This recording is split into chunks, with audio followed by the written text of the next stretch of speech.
नमस्कार, मैं डॉक्टर नवनीत सांगवान। इससे पिछले वीडियो में BCom final year EFM paper 2 financial management में कैपिटल बजटिंग के अंदर अपन ने अनइवन कैश इनफ्लोज के केस में पे बैक पीरियड कैलकुलेट करना सीखा था। अब उसके बाद में जो ट्रेडिशनल टेक्निक्स होती हैं उसमें सेकंड आता है ARR, जिसे एनुअल रेट ऑफ रिटर्न भी बोलते हैं। एनुअल रेट ऑफ रिटर्न, इसे अकाउंटिंग रेट ऑफ रिटर्न भी बोला जाता है। इसे ROI, रिटर्न ऑन इन्वेस्टमेंट भी बोला जाता है, या इसे अनएडजस्टेड रेट ऑफ रिटर्न भी बोलते हैं। और ये एकमात्र मेथड होता है या एकमात्र टेक्निक है जिसमें टैक्स लेस करने के बाद डेप्रिसिएशन को वापस से ऐड नहीं करा जाता है। बाकी जितनी भी कैपिटल बजटिंग की न्यूमेरिकल टेक्निक्स हैं उन सब में वापस से नेट एनुअल कैश इनफ्लो अपन कैलकुलेट करते हैं तो टैक्स लेस करने के बाद में डेप्रिसिएशन को ऐड करा जाता है। अब इसको कैलकुलेट करने का फॉर्मूला क्या होता है?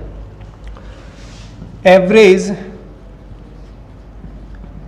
एनुअल कैश इनफ्लो या प्रॉफिट या income after depreciation and tax divide by average investment multiply by 100। इसको अपन परसेंटेज में कैलकुलेट करते हैं, इसलिए 100 से इसको मल्टीप्लाई करा जाता है। अब average annual cash inflow after depreciation and tax, जैसे अपन net annual cash inflow calculate करते हैं, मान लीजिए बिफोर डेप्रिसिएशन एंड टैक्स अपने को गिवन होते हैं कैश इनफ्लोज, तो पहले डेप्रिसिएशन को लेस करा जाता है, फिर टैक्स को लेस करा जाता है, फिर डेप्रिसिएशन को वापस से ऐड करा जाता है। लेकिन इस टेक्निक या इस मेथड में डेप्रिसिएशन को वापस से ऐड नहीं करना है। और मान लीजिए 5 साल के नेट एनुअल कैश इनफ्लो अपने पास में है, तो उनको 5 से डिवाइड कर देंगे तो वो average net annual cash inflow या नेट इनकम या नेट प्रॉफिट हो जाएगा। एवरेज इन्वेस्टमेंट है वो कैलकुलेट करने का बता देता हूं मैं।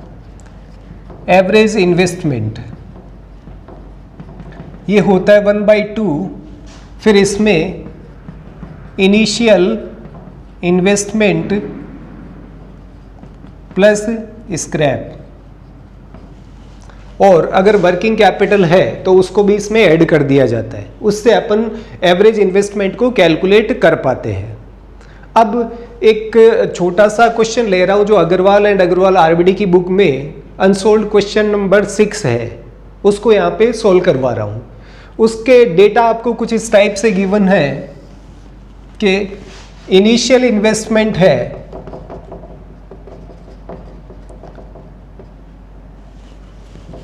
इनिशियल इन्वेस्टमेंट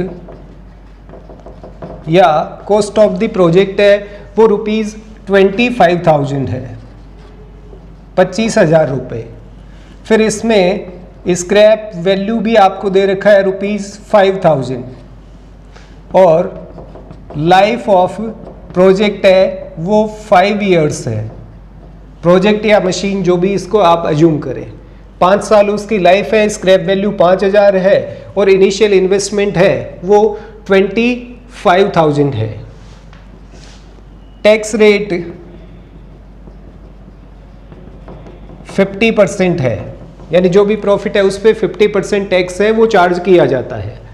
फिर net annual cash inflows before depreciation and tax, ये आपको ईयर वाइज गिवन है, तो मैं कैलकुलेशन करूंगा वहीं पे इनको लिखना स्टार्ट करूंगा। सबसे पहले अपन यहां से स्टार्ट करते हैं। हेडिंग अपना आ जाएगा calculation of ARR, annual rate of return, accounting rate of return, return on investment या an adjusted rate of return. फिर उसमें सबसे पहला कॉलम ईयर का आता है। लाइफ अपन ने 5 इयर्स बताई है, तो 1 2 3 4 एंड 5। अब अपने को cash inflows before depreciation and tax given है, जो फर्स्ट ईयर में 5000 है, सेकेंड ईयर में 6000 है, थर्ड ईयर में 7000 है, फोर्थ ईयर में 8000 एंड फिफ्थ ईयर में 10,000 रुपीज़ है। अब ये बिफोर डेप्रिसिएशन एंड टैक्स है, तो सबसे पहले अपने को डेप्रिसिएशन है वो इसमें से लेस करना पड़ेगा। अब डेप्रिसिएशन की कैलकुलेशन भी करनी पड़ेगी फॉर्मूले के अकॉर्डिंग, स्ट्रेट लाइन मेथड से। Initial investment minus scrap divide by life of project और मशीन। यहाँ पे इनिशियल इन्वेस्टमेंट 25,000 क्वेश्चन के अकॉर्डिंग अपने पास में है, और स्क्रैप वैल्यू है वो 5,000 रुपीज़ है। लाइफ ऑफ प्रोजेक्ट है वो 5 इयर्स का है। तो फाइनली अपन जब इसको कैलकुलेट करेंगे तो ये 4,000 रुपीज़ पर एनम डेप्रिसिएशन आता है। फर्स्ट ईयर में 4,000, सेकेंड ईयर में 4,000, थर्ड ईयर में 4,000, फोर्थ ईयर में 4 एंड फिफ्थ ईयर में 4,000। ये लेस करने के बाद में cash inflows after depreciation but before tax, ये कैलकुलेट हो जाएगा। लेस करा, 5 - 4 1000 आ गया, 6 - 4 2000, 7000 - 4000 ये हो गया 3000, 8 - 4 4000 एंड 10 - 4 6000। अब इसमें से अपने को टैक्स है वो लेस करना पड़ेगा। टैक्स है वो एट द रेट ऑफ 50%, यानी जो कैश इनफ्लोज आफ्टर डेप्रिसिएशन अपने पास में आ रहे हैं उसका 50% टैक्स चार्ज होगा। तो 1000 का 50% 500, 2000 का 50% 1000, 3000 का 50% 1500, 4000 का 50% 2000 एंड 6000 का 50% 3000। ये अपने टैक्स के अमाउंट है वो कैलकुलेट हो गई। फिर फाइनली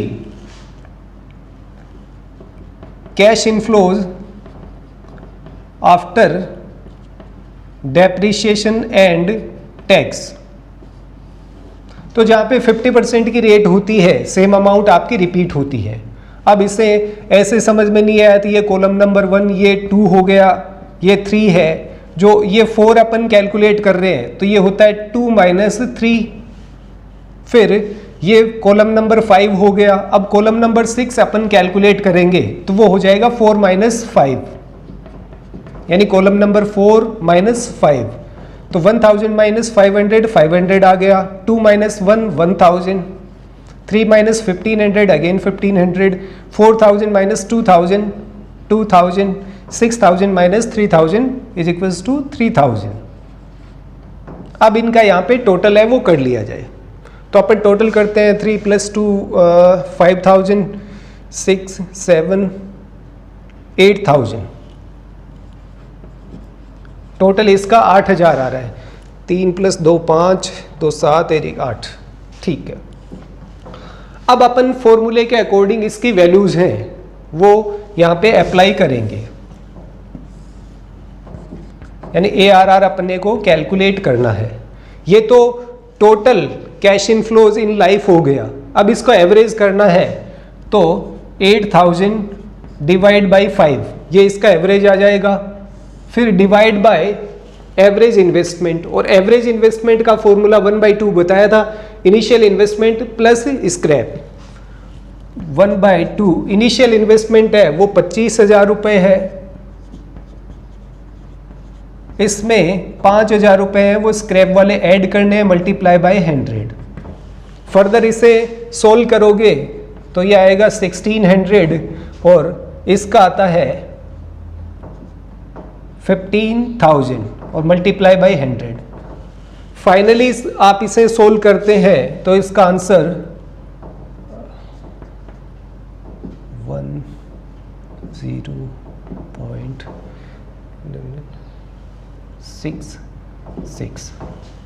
10.66 और इसे आप 10.67 भी लिख सकते हैं, रीजन बीइंग आगे 66 आता जाएगा। यानी इस टाइप से आपको ARR कैलकुलेट करना है। अगेन प्रोसीजर को रिपीट कर देता हूं।